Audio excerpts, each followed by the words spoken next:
त्याचं कारण असं आहे, वंदनीय राष्ट्रसंतांनी त्यावेळेस एक भजन म्हटलं होतं, पत्थर सारे बम बनेंगे, झाड धुलेंगे, शस्त्र बनेंगे, भक्त बनेगी सेना.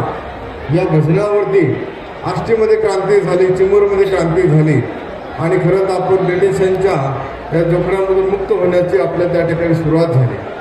खरं तर लोककलेचं एवढं महत्त्व आहे, लोकशिक्षण आहे, लोकप्रबोधन आहे, लोकजागृती आहे, लोकांच्यामध्ये संघटन आहे, लोकांमध्ये प्रगती आहे.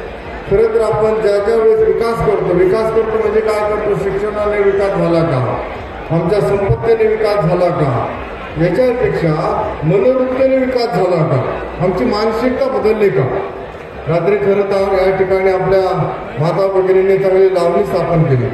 आता पण माता भगिनी चांगल्या या ठिकाणी लावणीच्या माध्यमातून आपलं कलागुण स्थापन करणार आहे.